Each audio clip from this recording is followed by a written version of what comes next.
Bonjour, c'est Josiane Joyce.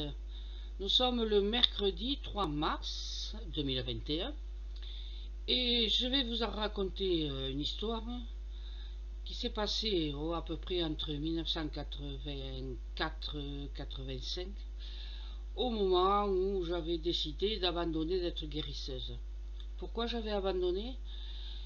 Eh bien parce que je me rendais compte que je ne parvenais pas à soigner toutes les maladies. Et moi, orgueilleuse comme je suis, j'ai voulu soigner toutes les maladies. Mais non, je n'intervenais que dans les maladies de peau. Et finalement, je peux vous dire que la majorité des guérisseurs n'interviennent que dans les maladies de peau. Voilà pourquoi aussi les pharmaciens qui avaient autour de mon cabinet m'envoyaient tous les gens qui avaient des eczémas ou des zonas, puisque j'y arrivais du premier coup à arrêter le feu, et j'y arrive encore. Mais bon, ça c'est une autre histoire.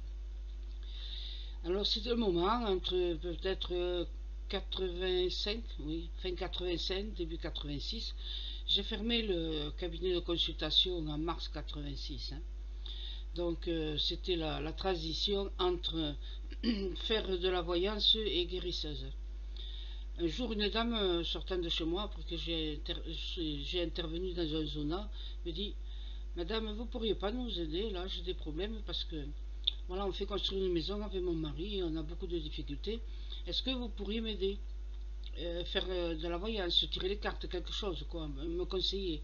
Alors je dis: non, madame, je suis que guérisseuse, je suis pas cartomancienne ni rien. Et en fait, elle m'avait dit cela en début de 85. Et comme je me posais beaucoup de questions pour savoir si j'étais vraiment une guérisseuse, malgré le fait de l'histoire du bébé que j'ai guéri de l'eczéma et de sa soeur à qui j'ai amélioré les ongles, je trouvais que je n'intervenais pas dans assez de problèmes de santé, quoi, donc, ou de maladie, si vous voulez. Donc j'avais décidé d'arrêter de faire guérisseuse. Et puis, bon, suite à plusieurs circonstances bizarres, je me suis retrouvée à pouvoir soigner, enfin, être voyante. Mais au début, pour être voyante, je me suis intéressée au tarot de Marseille. Tiens, en fait, il va falloir que je fasse une autre vidéo sur le tarot, l'ancien tarot de Marseille, parce que c'est pas complet la série. Et donc voilà, alors, je suis en train de faire guérisseuse encore, et j'ai le tarot qui est posé sur la table, et je peux faire un peu de voyance. Et voilà-t-il pas que, justement, comme j'ai mis dans mes publicités que je peux faire un peu de la voyance, avec les cartes donc, et les photos, je me trouve le cabinet, un monsieur, enfin il y avait 3 ou 4 personnes qui attendaient, et puis un monsieur est arrivé, 45 ans à peu près, assez dynamique, bien vêtu et tout, voilà, il était agréable à regarder et tout ça, et moi j'avais que 33 ans à l'époque, enfin voilà. Mais bon, il me parle, enfin il me demande des renseignements sur son travail, alors je lui donne. Je lui donne sur le travail, et puis après sur son épouse, comment elle va, parce qu'il la trouve fatiguée. Mais je disais, mais il y a quelque chose qui ne va pas. Et alors je répondais un peu machinalement. Je disais, mais il y a quelque chose qui ne va pas, il y a quelque chose qui ne va pas chez ce monsieur, il y a quelque chose qui ne va pas. Qu'est-ce que c'est qui ne va pas?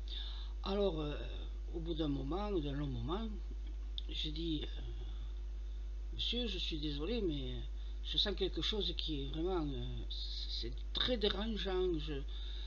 Je sens que vous avez quelque chose dans votre vie qui est vraiment, enfin voilà, c'est affreux. Et je n'arrive pas à déterminer ce que c'est. Alors le monsieur, il baisse la tête, voilà, il baisse la tête, et voilà, il me dit, mais vous êtes forte madame, et en relevant les yeux, il me dit, vous êtes forte madame, parce que personne ne l'avait vu jusqu'à maintenant. Donc, je suis rassuré, ce que vous m'avez dit, ça va arriver. Je me suis pensé, attends, je ne suis pas encore voyante, je commence, je débute. Mais j'ai rien dit. Et il me dit, voilà ce qui se passe. J'ai un fils de 17 ans, enfin il est plus âgé maintenant. Il est à la maison, il est dans le coma depuis presque 17 ans. Je suis resté un peu la bouche ouverte parce que c'était vraiment quelque chose d'affreux, d'épouvantable. Je ne savais pas quoi dire. Et il me dit, vous savez, Il a eu un accident de moto. Et puis, voilà, il est dans le coma depuis et il ne se réveille pas. Et j'ai dit, mais vous l'avez à la maison? Oui, oui, oui. Donc, on s'en occupe à tour de rôle, ma femme et moi, et avec des infirmières qui viennent. Et puis voilà, quoi. Franchement, je suis restée abasourdie. 17 ans que cet homme avait son fils dans le coma chez lui. Bon, maintenant, ça a changé, hein, c'est plus du tout les mêmes pratiques à ce niveau-là. Et il m'a pas demandé, non, non, il m'a pas demandé si son fils en sortirait. Donc, j'ai pas eu à lui répondre. Mais je repense souvent à cette personne, à ce monsieur. Et je suis vraiment très désolée pour lui. Et conviendrait avec moi que c'est quelque chose d'épouvantable qui peut arriver dans la vie de quelqu'un. Moi, je trouve que les héros modernes, c'est pas ceux qui tirent dans les ballons de foot. C'est pas ceux qui font des chansons à faire hurler tout le monde. C'est pas cela les héros. Les héros, ce sont les parents de personnes handicapées, lourdement handicapées, parce que ils oublient leur vie, ils oublient de vivre pour s'occuper de leur enfant.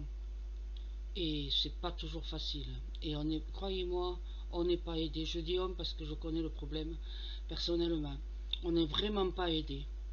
Ça s'est un peu amélioré maintenant, mais quand c'était arrivé, il y a toutes ces années en arrière, je peux vous dire que vous êtes bien seul souvent pour vous occuper de votre enfant malade. Voilà, c'est pas une histoire, une anecdote réjouissante, mais il n'y en a pas toujours des choses faciles à raconter. À bientôt.